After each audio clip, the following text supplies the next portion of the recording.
Sudan. Shit. Sudan. We practiced it. He's like, it's Sudan. Sue and Don, Sudan. And he was working with me last night, and I was like, okay, we know we're going to mess it up, but hey, welcome everybody to Drink. He said Don, and I said it right, and then my brain went, shit, was it Dan or Don? Damn it. I know it was a name. Damn it. The appropriate, if I was to give my ancestors props, it's Sudan, right? It's French. Sure. But it's a name that is good for search engine optimization. It's good for uniqueness, but I learned a long time ago not to get offended by mispronunciations. Well, thank you. Thank you for giving me some grace. Welcome. Glad to have you. Oh, thanks for having me. Absolutely. Yeah. So go ahead, Al. Go ahead. I promised I would hold my questions until we were actually on the show, but before I get up to speed and Sam gets rolling, maybe give a little just intro on yourself, who you are, where you live, what you do, all the cookie jars you've got hands in. Sure. Well, I live in Boston, Massachusetts. Been in the adult beverage industry for probably 80% of my career since finishing college. Started like a lot of people in this industry in the sales role, and I started at Gallo. I got opportunity to join the Gallo selling organization right out of college. Well, then you're a good person, because that's where I started. It's a great network of people. It's about as strong of an opportunity as you can find if you're a young person to enter the world of sales, CPG, food and beverage, and obviously the industry. Really enjoyed it. Was there just under 10 years before I actually left the industry for 5 years. Worked in medical devices for a little bit.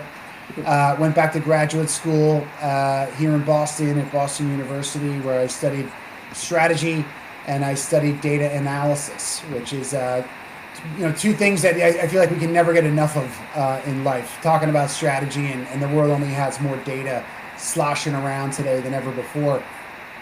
Then came back to the industry, like I said, after that 5-year hiatus. On the buying side, and I got a chance to go inside Giant Eagle and sit on the alcohol team as a category manager for wine and low-proof spirits. It was a tremendous learning experience, and I know we're going to talk about it today. Learned a lot about the industry from a very unique, vantage point. Came back to the manufacturer side about 10 years ago at Boston Beer, where I led a number of teams based on data analysis, business operations, cross-functional planning, transformation projects, just a kind of a litany of different jobs that were at the headquarter level, what I call a lot of connective tissue work, bringing different functions together.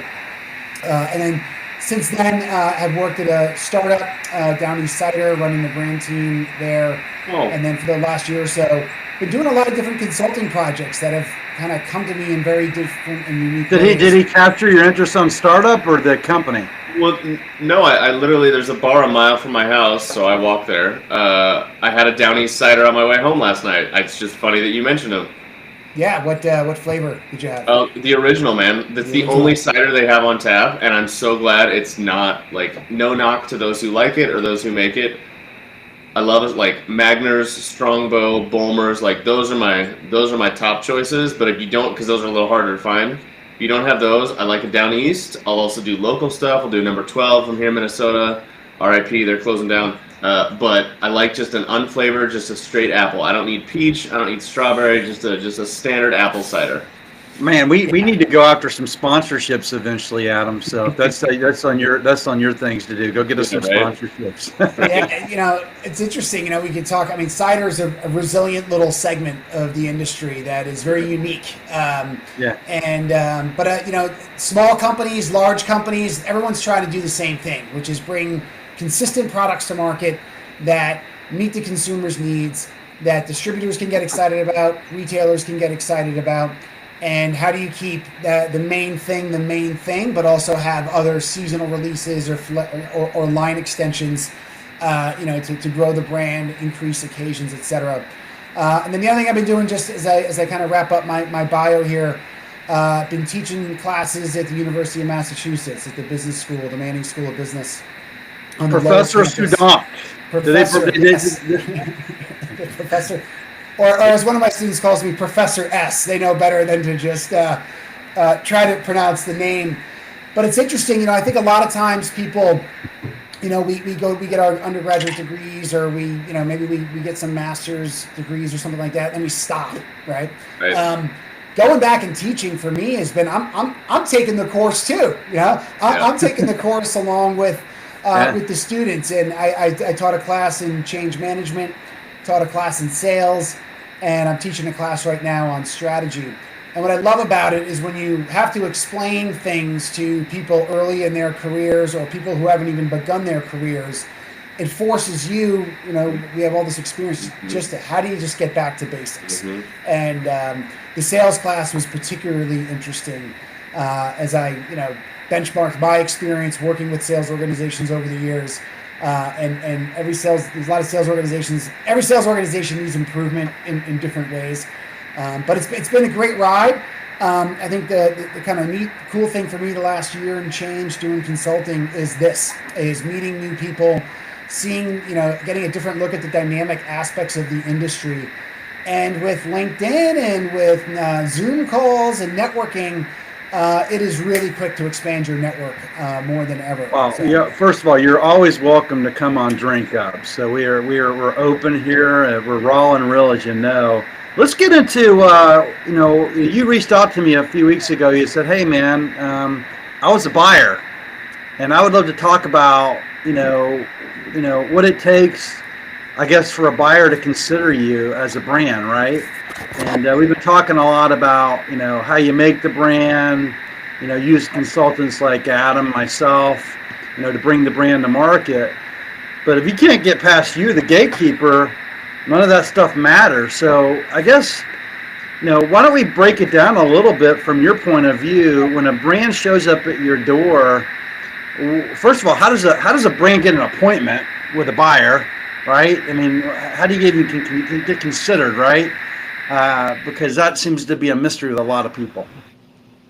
Yeah, it is a mystery, and I think we can use this time here to demystify things a little bit. Yeah. One of the things that I found very valuable when I was in the role was the role of the distributors. I use the distributors as more than just a logistics provider of someone to, warehouse product and deliver it into my stores. And I actually help them, because the way I thought about this was, you have your big, large commercial companies. They do a great job. They have some of the best brands in the business, very consistent quality. But you have to go out and find that long tail. Well, how do you do it? Well, most buyers don't have time to go and research all of that. So I actually leaned on my distributor network to say, hey, who do you actually have in your book, or who do you have that might be coming online that could be helpful? And then we had this is kind of the way the process works a lot. We had a person who kind of managed our calendars, and they would look at the different, requests, and it'd be, would you want to meet with this person, yes or no, and what would that look like? I think one of the things that I always looked for was what was the company representing, what were their brands, and then did that align with our overall business objectives? So when I was in the wine role, we were very focused on premium plus. So at the time, $12 and above, $15 and above. And if there was a winery that played in that space, we were probably more apt to talk to them rather than a value. So I had to get to, you had a gatekeeper yourself to get to you. Actually, two gatekeepers. You had the distributor, and then you had the appointment setter. So yeah. I can't call you directly as a buyer, or has that changed? No, you can call directly as a buyer. I think there's a lot of different paths in. And I think today there's, obviously just, you can get an email address, but can you call the buyer? You might be able to approach them on LinkedIn. I would also not, you could send direct mail to the offices. But I think any way to get in front of the buyer, there's a lot of paths, I like the LinkedIn strategy, because I actually have connections with a lot of buyers out there, but I notice that they don't respond much, but they're active. In other words, I think they're looking, but they're not communicating, but they're definitely out there. I think we all know the story of, you'll talk to someone and say, hey, I loved your LinkedIn stuff. And I'm like, yeah, really? I didn't even know you saw it. You never hit the like button. You never engaged with me on it. So I do think that if I was in a buying role still, I would absolutely be looking at LinkedIn for different types of updates, or business to business updates. Interesting. I think you need to know when the buyers are going to open up their consideration window. and what does that look like? But your distributors are always a huge portion of that. Yeah, it's boy, in our business, we can't even get the distributor to pick up the phone and take our brands oftentimes.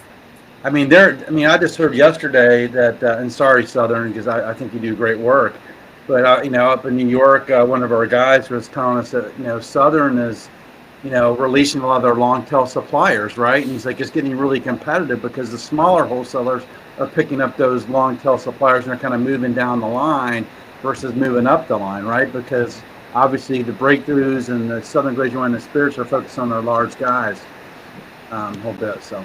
Well, I think that's part of the value proposition of your organization that you're building is you're going to simplify the experience for a distributor. You get the best of both worlds. You get access to these gems in the marketplace, but you don't have to have a number of different meetings. You can meet with one person who is like a mini distributor, if you will. But persistence and grit and hustle and is always going to pay off. And just getting the meeting can be challenging for sure. All right, so and I know Adam's the thinker here, so I'm gonna ask one more question, Adam, because I know you have a lot to ask. You're fine. But let's say that I get past the distributor, I get past your calendar gatekeeper, or I connect to you on LinkedIn, or somehow I get a meeting with you. So I'm getting ready to go to the meeting. What do I prepare for? What do I need to bring with me? I would first off get into stores, and I would bring photos of stores you went and recently saw, and put that in your presentation sooner rather than later, and say, hey, in preparation for today's calls, I went to these 3 stores. Here's what I saw. Buyers are never in stores as much as they want to be, and anytime they can get intel about store performance, the better.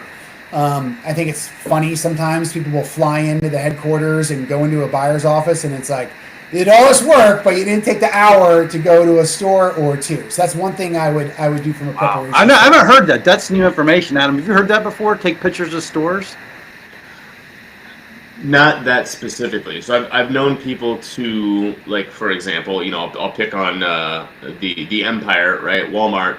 I've known people when they're traveling to Bentonville to intentionally, go in a day or so early, do some reconnaissance of their own just so they can speak to things. But I haven't heard anyone actually call it out or anyone say that they've gone as far as to take photos and include it as part of their presentation. Yeah.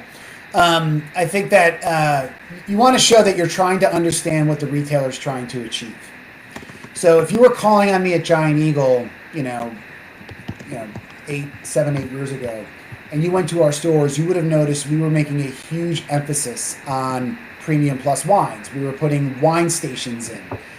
We were putting wine stewards in the aisle. We were building a store within a store, wooden floors, drop-down lighting, and really trying to offer a premium shopping experience to the consumer. Now, we weren't doing that to sell Franzia. No offense to the wine group.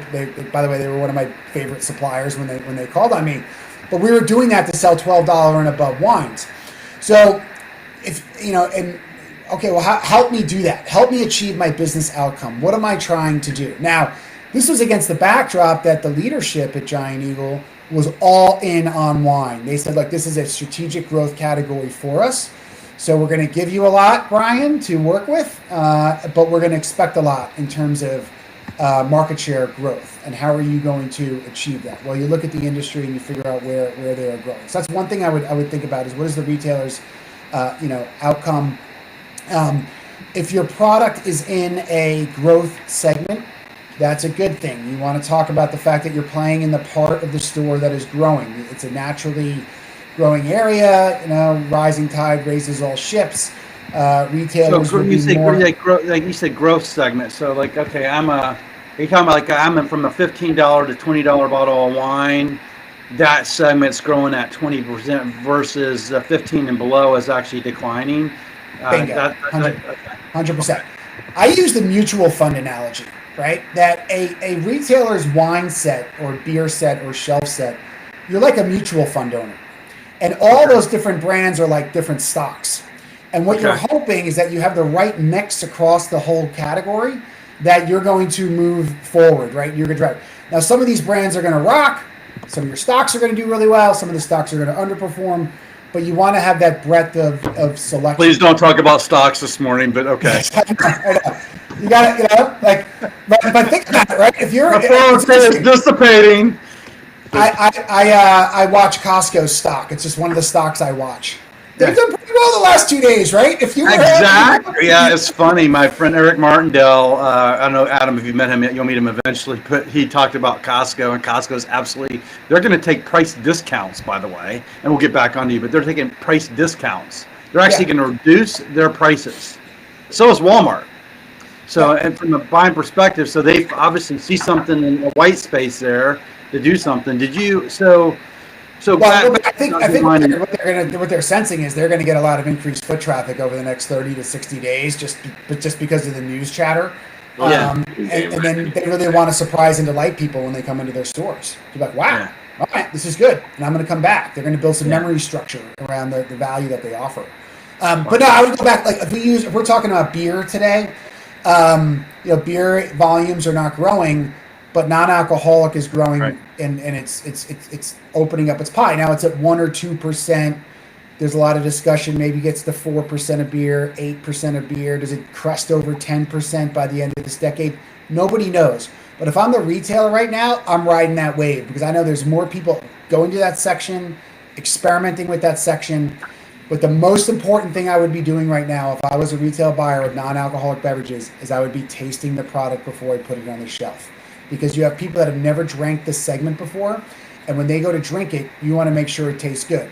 So you should bring your product to so you should go do a store survey. You should talk about, how your category is winning in that hot category, and you should taste them. Yeah, absolutely. We tasted every item that we put on the shelf at Giant Eagle. It turned into a little bit of trust but verify approach because we knew the top 10 wineries were generally going to have satisfactory or above average juice because of their sourcing capabilities, manufacturing capabilities, quality control capabilities. But we always tasted everything. But yes, I would absolutely bring more than one bottle. There's usually more than one person on the buying team. And if it's wine, bring 2 or 3 because sometimes one of them's corked. Hey, I want to interrupt. A couple people just said hello. Good morning. Zach Holtz, I think you might know Zach. I know Zach. Giving you a shout out. Kelly Lease, one of my friends, Son Aka, and then Alicia. Obviously, she always sits back and a conversation, but they just wanted to say hello to you this morning, Brian. Yeah, Zach. I know Zach from our Boston Beer days, and great marketer, really great experience, great keen eye for end-to-end execution. And how do you bring everything alive in store? So he was prepared when he called on the buyer. He was prepared. Yeah, I think So I think part of that is, what I would always tell people when they come in to see me for a meeting, it was three things. One is, what are you doing or what are you proposing? And quite often it was a new item distribution, or display program or something like that, right? Right. Why are you doing it? Right? Why do you think? What are you seeing in the market? It could be the segment is growing. It could be that there's a new way of making the product. There could be a new packaging design or something like that. And then what are you going to do to make it work? Now, I'm going to flip this last part here. What are you going to do to make it work? People would come in and say, I got these Instagram followers. We're putting a billboard up. We have a YouTube pre-roll going on. And I'm like, great. But I would actually end with that. I would start with, what are you going to do locally? It's like, well, we're really tight with our wholesaler. We have a target to get to this level of distribution in this amount of time. I have money available to support a tasting program for your area. I'm educating the distributor personnel. I might be bringing a coupon, any other lever that you can pull. Get micro first down to the actual store shopping experience, and then pull back to the big macro demand levers that you're pulling. That's going to be more important and that's going to show the retailer that you're worried about the retailer first. Because, I remember somebody telling me they're putting a billboard on the side of the highway in Cleveland, and I was like, that's great, but everyone that's shopping at my competitors is going to see that too. But I got these wine stations in 25 of my stores that we use to engage the drinker. How are you going to go and support that? So that's a differentiator then. If I go and I'm talking to you, I'm like, look, within your stores, I'm going to do 50 tastings over the course of the year, very targeted for 3 hours, sitting inside your store. Is that something that would get you to make a decision to put me on the shelf because I'm focused against the pull out of your store? Yeah, exactly. I think that's one of the shelf, photos of the store is interesting. It's also, hey, here's why I would recommend putting it on the shelf and use the shelf of the retailer, right? Or hey, here's a great display and area that I would love to be a part of, because I think one of the things that I learned in retail was everyone's like, well, what does the buyer do with their time when they're not engaging with the trade? Like, what are you actually doing? And you're working on ad schedules and you're working on assortment, but you're also dealing with your internal operations team. And wine is a clunky beast of a segment. You got to remember, the soda aisle gets visited daily by a couple of vendors, and they keep that thing looking good. So does the bread aisle. The produce aisle, produce section, they have an army of people on that work directly for the store. Same with seafood, same with meat. But the alcohol section can get kind of clunky from time to time. It's also a high inventory, from a cost standpoint. There's usually COD for the store as well. So I think that it's also what can you do to ensure good internal operation execution, and that's where your distributor is important. Now, I had the luxury when I was at Giant Eagle, we were in basically greater Cleveland and a little bit of Columbus. So our distributor network was kind of small for the calls we were having, but I always tried to have the distributor with me, and that was for two reasons. One was I like the distributor to know what was going on with our suppliers. And then two, it reduced the confusion between the distributor and the supplier about what was actually said in the meeting. You did store visits with your distributor. Yeah, no, but when people would come and call on me, they would bring their distributor. So I'd have a rep from a wine company and my key contact from Heidelberg there with me, and it was great. So here's a real life situation. So I get that because I was a category captain inside American Stores. So think of me as like a junior buyer. I wasn't what you did, but I actually supported the buyers.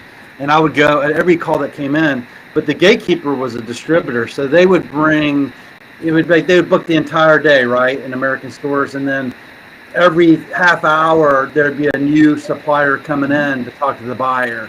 And then after the supplier left, then at the end of the day, they would kind of recap who kind of made the cut and who didn't make the cut, and next steps in terms of when they were going through assortment and making their decisions. So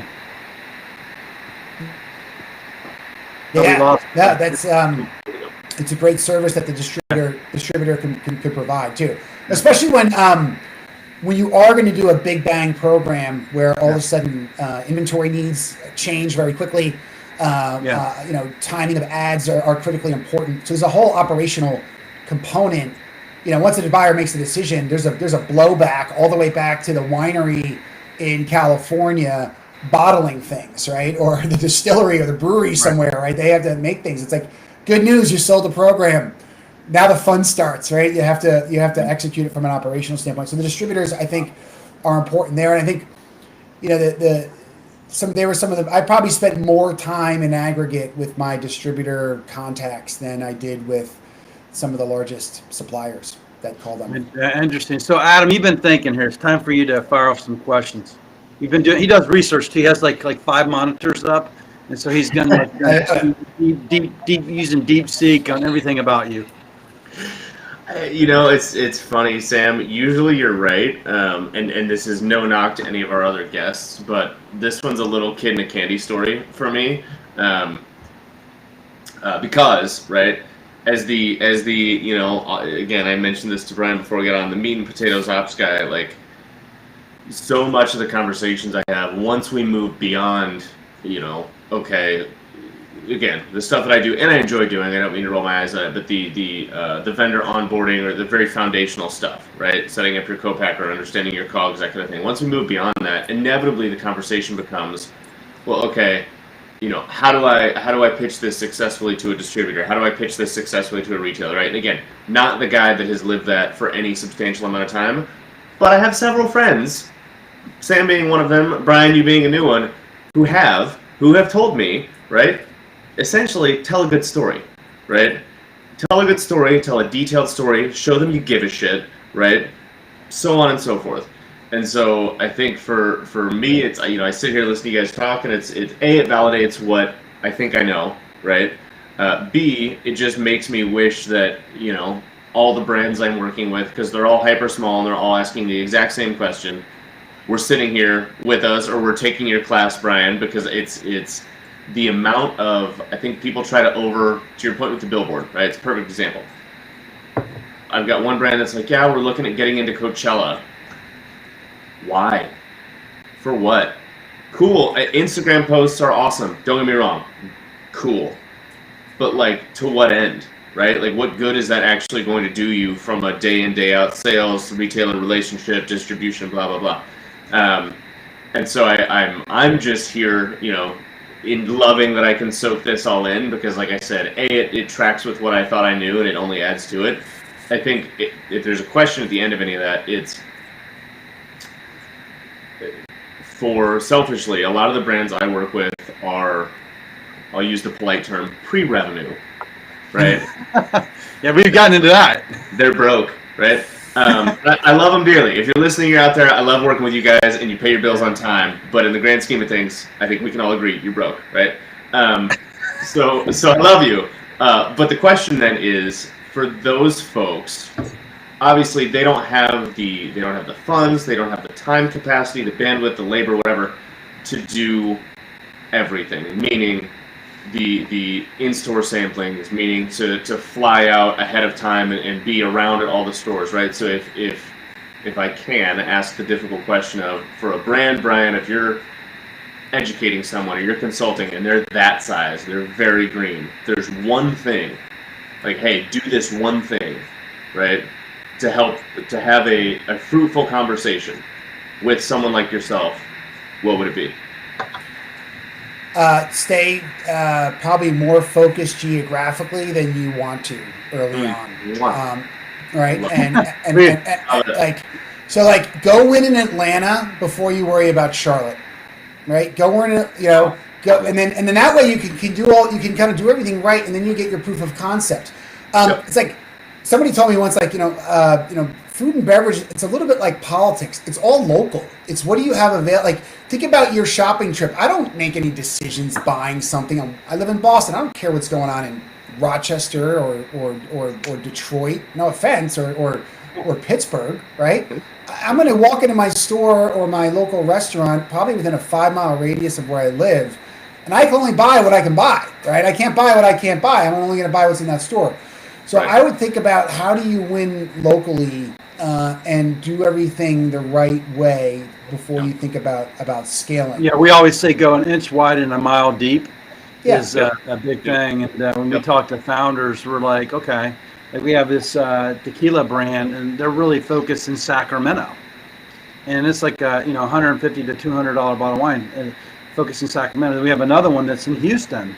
And that's like could probably be a $250 bottle of wine. But like, okay, let's just build out Houston. Houston's like freaking 5 states. I mean, it's huge. Yeah. That's a pretty big area to focus in. So I love hearing that. Yeah, and I think it's for young brands. I think what's interesting is, like, I've talked to some brands lately, and everyone's thinking about this like a SaaS startup. Like, they want to just scale and sell, right? They want an exit in 24 months, and I'm like, yeah, that's pretty small here, right? This is the marginal cost. Olipop did it. I just did a whole article on Olipop. They did it in 5 years, which is pretty darn amazing, actually. Yeah, but 5 years though. Think about that, right? Like, that takes a long time. But they operate think about all the other brands that couldn't punch through, right? On that. 95% of them. Yeah. Right? So I would say, try to stay focused geographically, build your proof of concept, because if somebody came to me and said, all right, we're here in Cleveland, Ohio, and here's what we achieved in Baltimore, I'd be like, interesting, right? Or here's what we achieved in Denver. It's like, okay. But rather than coming in and being kind of like half, organized around it, I think that's important as well. I think I'd be curious. A question for you guys: as you deal with these large, national distributors, are they thinking about things that way? Where, all right, we have our network around the country, but we have our branch or our local operation in, say, Florida, and we're going to percolate a couple things down here and get ready to springboard them out to other I think you areas bring of a the country. very interesting question. I don't think they were thinking that way until now. Meaning, and I'm sorry, RNDC, and I'm not. This is just an opinion. No one's told me this, RNDC, but I suspect they went down a path where they were doing all this national decision making and trying to centralize everything. I believe they're going to decentralize now their decision making. Now, RNDC want to call a spade, that's fine, but I believe that our business, especially in the Bev Alc business, you got to get back to locality. I mean, I learned that as a category captain in American Stores when I was working with Mitch Odo, and God bless him, Rep Mitch, and Dave Walsh. I mean, they always told me, man, you got to think global but act local, and this is a local business. And Yeah. It's interesting. You're spurring. There was one of my more memorable calls at Giant Eagle. It was a representative from an Italian winery who came in, and he was from Italy, and he didn't have. His English wasn't very good, but what he said was, America is more like Europe than you think. You're one country, but you're actually very fractured in your cultural components, your food and beverage trends. And he kind of run me down. He's like, you got the Southeast is like this, the Pacific Northwest is like this. And he was like, this is how I view America from the outside. I kind of view it like Europe. And I think that if you were to go into Europe, right, would you say, all right, we're going to go France, Italy, Europe, Germany, Austria, year one? No, you're like, I'm going to have a plan for England. I'm going to have a plan for France. Absolutely love that. Analogy. And then you get something that springboards across everything. Yeah. But it would, if I was a large national wholesaler network right now, I would have somebody in charge of saying, all right, what are my regional bets? And I'm going to have a bench or my minor league team, whatever you want to term it. And I want to have these, 20 brands that we believe in, that we are going to try to win locally, overinvest locally, because we think it could springboard. It's like a venture capital model. You're giving me a distributor presentation, by the way, as we talk to these large, mid, and small wholesalers. I'm like, look, you got to stop saying you're getting rid of your long tail suppliers, because it might work from a national viewpoint, but some of those long tail suppliers in your distributor in South Carolina does really well. That you probably want to keep it in South Carolina, but maybe get rid of it in Illinois, rather than just doing a blanket statement that I'm just going to go all in with the large suppliers and forget about the small guys, getting them out of their own way. Let me ask a question. So I've been talking about like there's like qualitative and quantitative data. So when I talk about quantitative data, Professor Sudant, yes, there's things like movement, velocity, share, what do you call it, ACV? Does that matter? Or is that all just like a bunch of happy? Does it matter to a buyer? Yeah, it matters to a buyer. I think, and a good buyer will understand that you're going to have a higher velocity depending on what type of stores you're in, and you're going to have so there's understanding the store clustering is really important. We had 125 stores at Giant Eagle. We broke them into 4 clusters. So we would authorize things in like a waterfall impact. Like you might get authorized first at our higher cluster stores. I'd say velocity is important.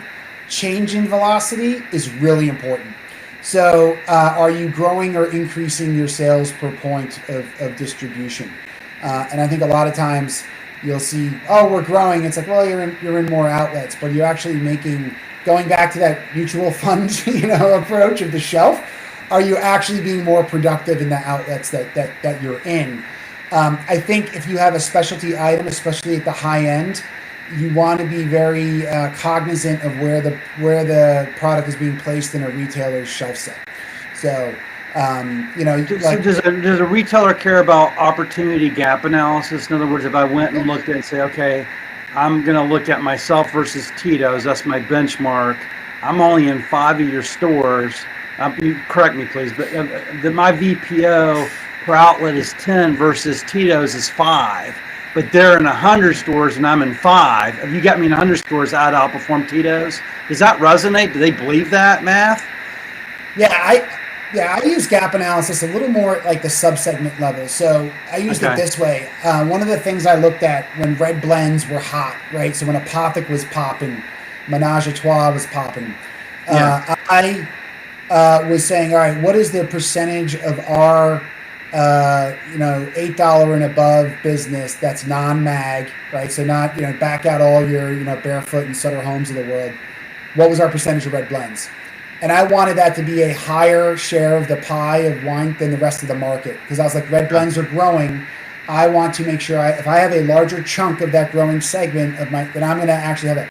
And if the reverse was true, if I had a gap where I'm like, oh my gosh, 10% of the market now is red blends and I'm only at 5, I got to figure some stuff out. So you did category gap analysis. Category gap analysis. Okay, got it. And that would help guide my macro decision. Do I need more of a product or less than a product? Because inside of a category, if a brand, it's like, all right, well, there's substitutable factors. And if I'm winning with Tito's and losing with Smirnoff, like, you can how does that work out?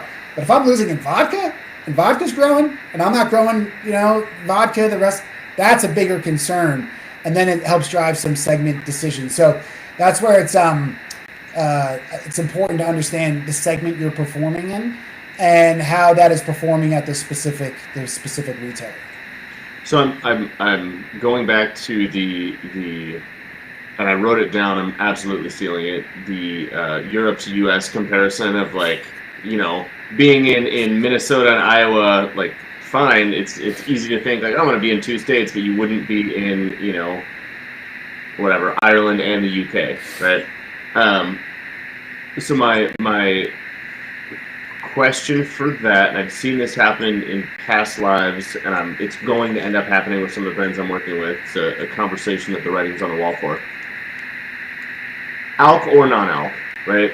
If a brand came to you, kind of paint the picture here. So say a brand comes to you and you love it, right? They've done their homework and they're telling a good story. They seem like good people. They seem like they've got their head on straight financially, all the things. They're checking all the boxes and being like, guys, this is amazing. I want to bring you into, I'm making up a number, 50 stores, right? And they go, oh my God, that would be so cool. We were thinking more like 5, right? Okay.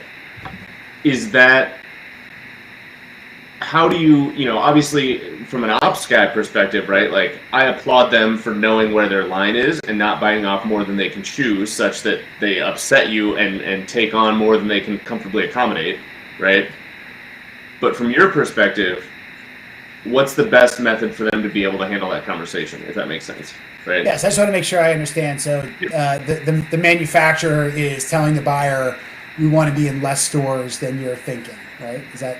Right. So right now, one of the brands I'm working with, canned cocktail type product, and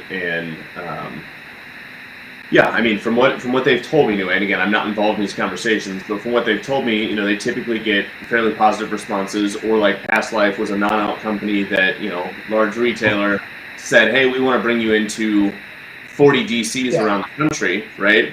Well, that company ran out of money and laid me off. So hindsight's 2020. They should have said, "Hey, what about 2 DCs and let's start there," right? Yeah.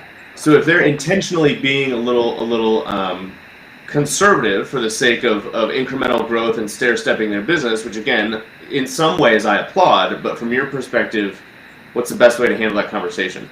I think the first thing you tell the retailers, the last thing you want to do is be out of stock in your stores. Because that's going to cost you. Is it true, the old saying, out of stock, out of business, a progressive grocer? I think we learned that at Gallo. It was in the Gallo sales manual. You can't make money with empty shelves, right? You need to be on shelf. There's not a quicker way to irritate a buyer than to sell in a program and then not be able to supply it. Because it's somebody didn't do their homework. Somebody wasn't realistic. Somebody didn't understand the capabilities and constraints of their manufacturing operations. But I think you would tell the retailers, just bring them into your world. Look, first off, we love that, and maybe that's a year 2 or a year 3 goal for us.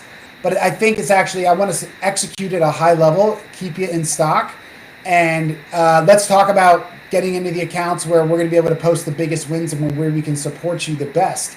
And then I'll come back to you, and this is where the good reps, this is how you be a great rep. I'll come back to you with some ideas about how we can scale, and then very quickly get back and say, hey, look, really appreciate the larger view on this. Here's how we're going to get there. Here's what we're doing over the next 12 to 24 months.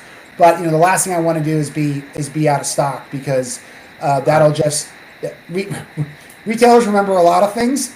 They forget a lot of things, but they always remember the time they got burned on an ad. Because then you have that store calling up. I got people at the front end, badgering me about where the product is. I worked on a brand. I'll just make it nameless, and Adam will know the brand because I talk about it all the time. But I can tell you, is they were in 38 states with Bevmo and Total Wine & More, and every time Bevmo and Total Wine & More would show up to order the product, they didn't have it. Mm-hmm. Yeah. I've got these two flavors, but these will be ready in 4 weeks. You know what happened is they deleted them. Yeah. Because they're like, I got to have a fulfillment rate of 95%. If you can't fulfill it, you can't be in my stores. So Yeah. Brian, here's my follow-up to this, and I assume I know the answer. I'm asking selfishly because I want to hear you confirm it for me, right? A lot of brand owners, when I will say things similar to some of the things that you've said, will give me the old adage of like, oh, well, we may not get this opportunity again. So if we tell them we're not ready for what they're offering, they might just tell us that they're not interested in working with us. And my assumption, based on what you and other people that I know have told me, is like, yeah, that might happen. Like, I don't have a crystal ball, but I think buyers, whether it's at the distributor level or the retail level, are a lot more willing to hear you be, to hear you be considerate of how you can deliver at a high level, even if that means it's a smaller footprint, than you as the brand are assuming. Meaning, I don't think you're going to get all right, well, if you can't meet what we want you to, get the hell out. As long as your statement as the brand is, hey, I can't meet 50 stores, but I can meet 5, and I can meet 5 really well. I think people are pretty open to that. Would you agree? I think so, and I think this is where storytelling is important.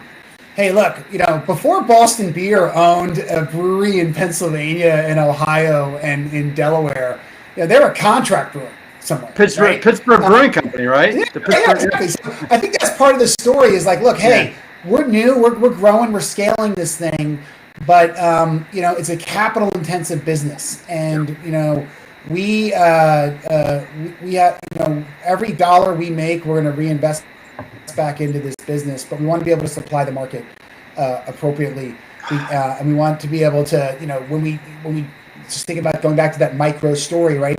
We want to make sure people in Atlanta can find our product when they need to find it, right? We don't want them to go find another brand, and you have to play the long game on it. Now, it's an interesting conversation to take back to investors or take back to co-packers and say, hey, look, we're getting some nibbles here. We're getting some wholesale retail demand on this thing. Let's figure out how to meet the demand. But I think it always goes back to, we want to make sure you can deliver your shopping customers, your drinkers, a really great shopping experience. And we have plans to grow. We have ambitions to grow. But we want to do it. We want to do it the right way. I have a little brand called Art Rev. I'll call them out. This made Earl Giles, whatever. My two friends, Ann and Jody. But I believe they're building that brand smart, Adam, and Brian. They're not trying to be everywhere. They're just and they're not playing the price game. They have a story behind their brand, why they created it, and they got 4 Total Wines in Los Angeles, and they're really happy with that. Yeah. And we're getting ready to go to Missouri just to try to cover 20 stores because those stores, want it. So they're just being very strategic about where they're growing. So and when they go into a state or a country like Europe, they're not going everywhere in that state. They're like, okay, I'm just going to be in LA and I'm going to be in these 4 Total Wine & More stores, and I'm going to do those really well. Yep. And I have my they call them ambassadors, or we call them feet on the street, and they're going to go in the stores and make sure they're talking to the consumer. Yep. So again, I'm a kid in a candy store for this whole conversation because it just helps validate that I'm not leaving. Not that I thought I was, but it helps drive the point further home that I'm not leading people astray, even in the general advice that I'm giving. Because again, I get asked, right, as the like, hey, you helped us fix our COGS. how should we pitch that to a distributor? I'm like, oh God, guys, I'm not the person for this conversation, but here's some loose knowledge, right? We're coming up on time. We're not there yet, but Brian, for Sam and I, as we think about maybe folks to make introductions to, right? Who's your ideal client? Because I'm sure the answer is you could help a bunch of people in a bunch of different ways. But if you can, again, I like to distill things down into very much what do you want to be doing or what do you not want to be doing. Who is your ideal client? Yeah, I think I'll talk about my ideal client and my ideal situation. And I'll talk about my ideal situation first. Right? My ideal situation is when you have an established brand with a good strategy and they need to figure out how to go to market. Okay. And they need to figure out how to align what I call the 4 horsemen of planning, which is operations, finance, sales, and marketing. And how do you get the 4 of them together? Now, in startups or mid-sized organizations, they usually don't have teams that wake up every day that are like, hey, let's, my job is to get everybody together. I am the connective tissue. They don't have that, right? So sometimes you need to bring someone to help build those processes or manage an annual planning process on like a fractional level. Large companies will tend to have a kind of centralized planning function. So I like to also say, like, I pick up where the marketers lead off, right? I'm not going to, whether depending how the packaging should look, right? What the naming should be, right? That may not be exactly, my sweet spot. But and then inside of that is channel strategy. There's 600,000 places that someone can buy a beer in the United States of America. What makes sense for your brand in its life cycle, in your geography? How do you win in C-stores, club, grocery, on-premise, venues, et cetera. Mm-hmm. So that. In terms of companies, I think from a revenue standpoint, it's probably like, under $1 billion. I'd say in that kind of sweet spot, and probably more in the kind of 50 to 500 million range, where they have some established revenue, they've captured attention downstream of wholesalers and retailers, and those retailers and wholesalers are expecting them to come up with a really good annual plan. They're looking forward to their annual plans. They see them as a potential growth lever for them as a company. So, I like to work with companies when they're in those different types of situations. And like I said, I think there's if you talk to business leaders, they'll always tell you is, oh man, we had a great idea, we just didn't execute against it, sure. Right? Or we didn't execute. Yeah. And executing is it's every minute counts, and knowing people's roles and responsibilities. I'll tie it into my kind of like personal development. I was a tight end on my football team in college, and what I learned was the ability to go into a room full of stinky, smelly linemen. So you were an Ivy Leaguer, right? Almost Ivy League. I went to Colgate, which I thought that's not considered the Ivy League. I'll let people think it's an Ivy League all day long. Absolutely, but we're right down the road from Cornell, which is in the Ivy League. So It's still a good school. And you went to Columbia for your MBA too, right? I went to BU for Boston my University. Yeah. But, in private, I wouldn't correct you. I'd let you think I went to an Ivy League school. Because we're on a live podcast, I gotta do that. But no, I played tight end, so I dealt with linemen who were one cut of meat, right? And they had their way of, and then you had your skill players, and it was like, how do you bring it all together? And and I think mature organizations. When I say mature, I'm talking about people being mature, knowing that my role, right? So Adam, your role is to make the product on time, taste right, accurately, financial, right? Sales is my job is to go out and convince wholesalers and distributors to support this product. Marketing is, all right, I'm going to make sure we have the P's, all the P's, packaging, product, price, any kind of upper funnel media, lower funnel tactics, ready to go. And how do you bring all that together?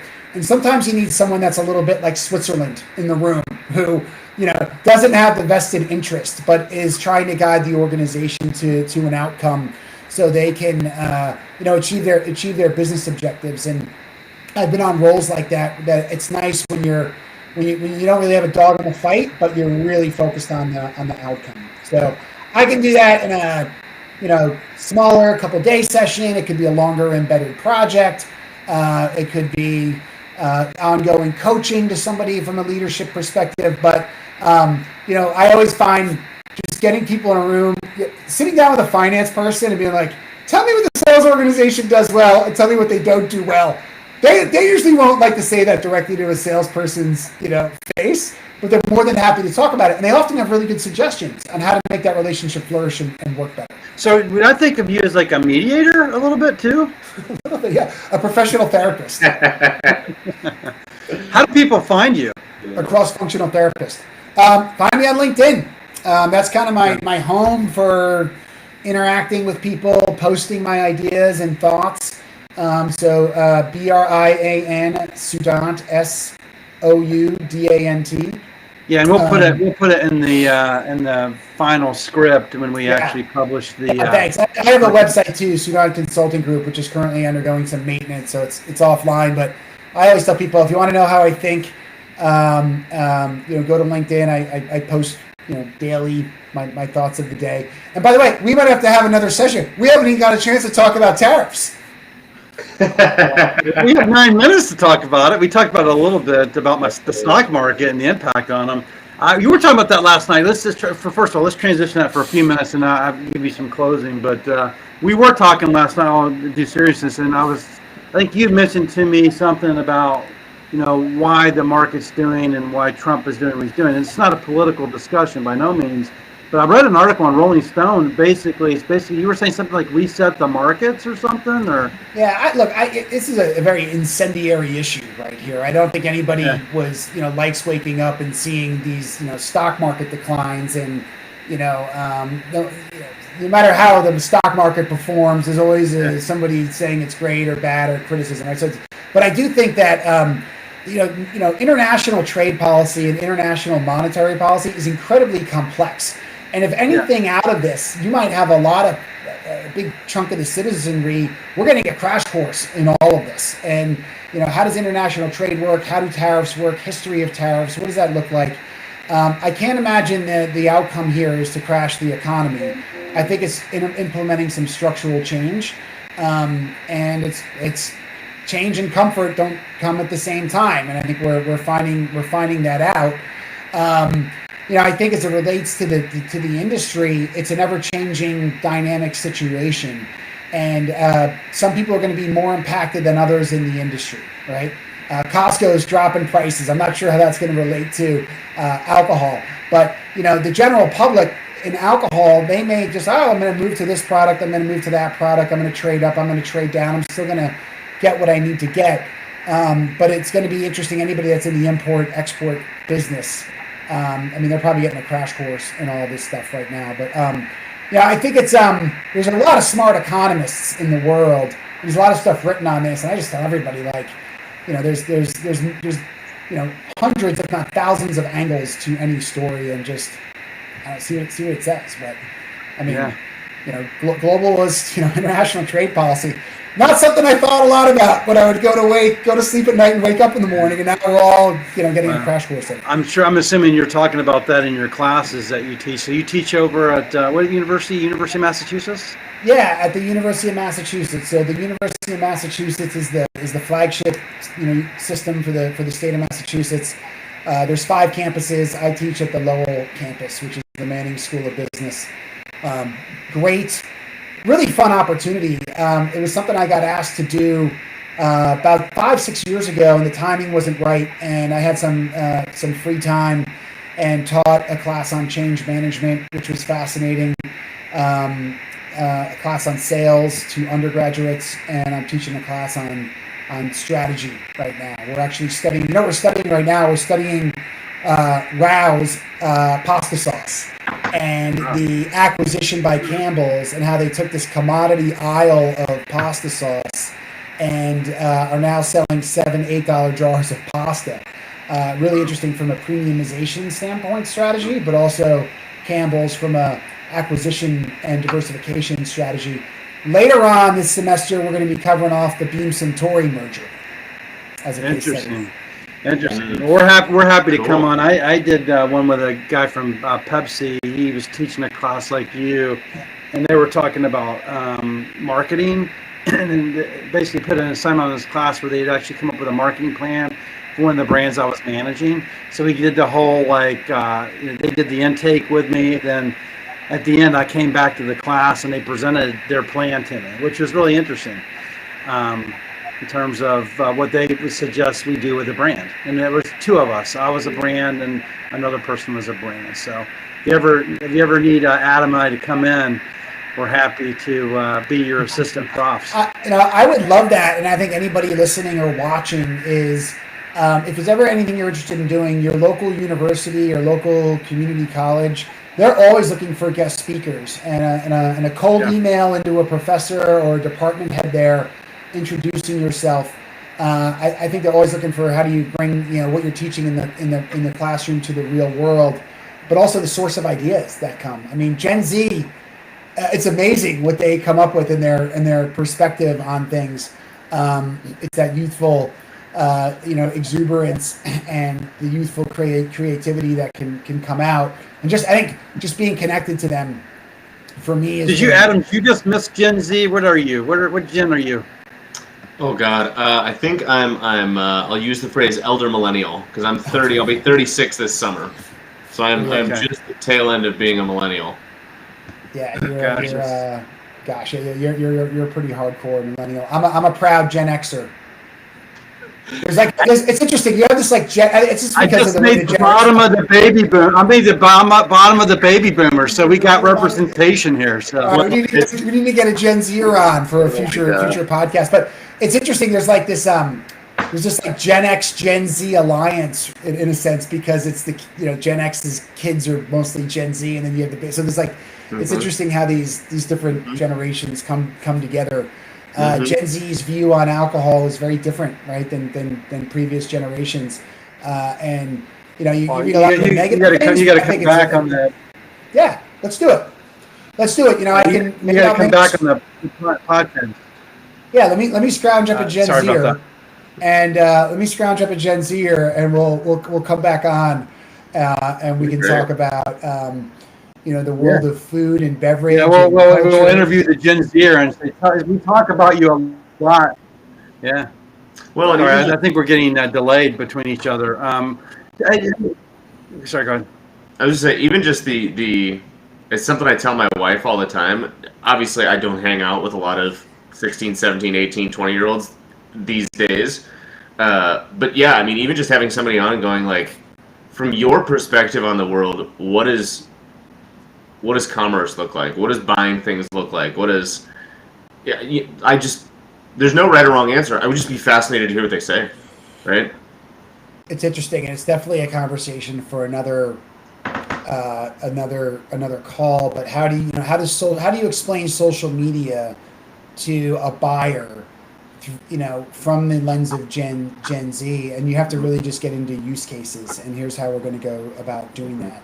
I gave a presentation last week to UMass around careers in the food and beverage industry, and we talked about how food and beverage trends all emerge on social media now. It's all on TikTok. So you have to have this operational side of, hey, here's how I'm going to go and actually get the product into the store.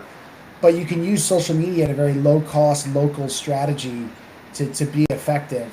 But you have to do some. It's not just likes, right? It's also totally. How do you go about and do this? But it's interesting. Punching through. The good news is it's easier than ever to get your message out there. But the bad news is it's easier for anybody and everybody to get their message out there. So how do you actually punch through to the end shopper for consideration?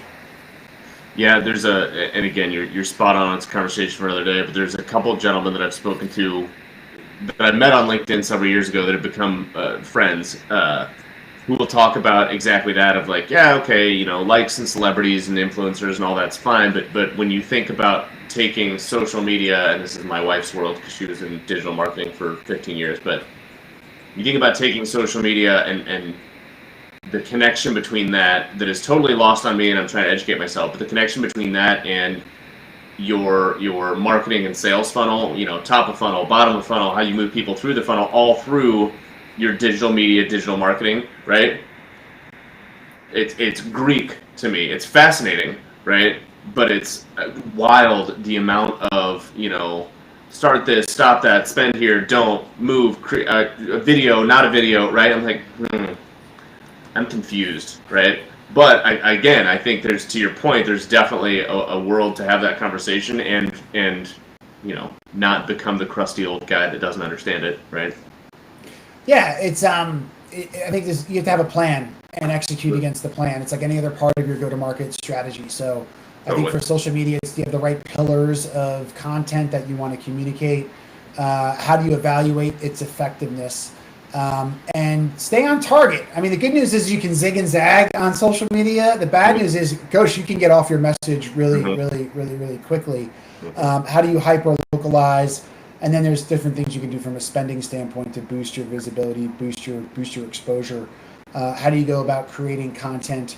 And I think there's a lot of agencies out there that say they can fix your brand, overnight, potentially, right? But there's also just a lot of organic, really good, high quality, creative that can come out of it. Down east, for example, they have a really funny, whimsical Instagram feed that is as much about making you smile as it is about educating you about their product. But it's a distinctive brand asset for them. And that's how does your social media strategy actually reinforce your brand's proposition, your distinctive brand assets? How do you use it to create memory structure around the brand, but also communicate new items and updates? And I would also say that, again, we're just identifying so many topics to get to.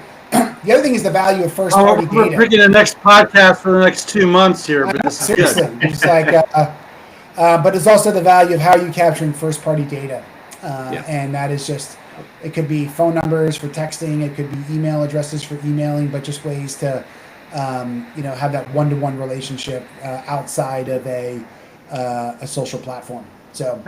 But we can lots to discuss. But this has been awesome, guys. Thank you for having me on. I've been looking forward to this for a few weeks now, and just enjoy the vibe you put out there. Well, thank you. Thanks for joining us, man. It was first of all, you have the link to get in and join us for sure. So I think we're delayed. I apologize, but I know Adam's was going to talk there a little bit. But why don't you? Any closing statements, Brian, and then I'll pass over to you, Adam, to bring us to a close. Yeah, I just say that, alcoholic beverages, adult beverages is culture, and culture is always changing. And you have to be understanding about, are you on the growth side of the ledger or the contraction side of the ledger? And there's 20,000 companies that sell alcohol in the United States. So you have to have a plan. You got to hustle. You got to be resilient. And just keep grinding. And I think, generally speaking, people are more willing to help than you realize. And persistence is key. So look forward to future conversations. But if anybody wants to reach out to me on LinkedIn, you know where to find me, and would love to talk more about how I can help you win in the market. Fantastic. I will end with, as the ops guy, it's really easy for me to say, every brand owner or somebody at the brand should deeply understand their numbers and their metrics and their data and all those things. I will add to that, though, which is typically not an ops guy thing. Use all that to tell a better story. Right? Have a better conversation. Have a better plan. Just tell a good tale. Good story will get a lot done, and I'll end with that.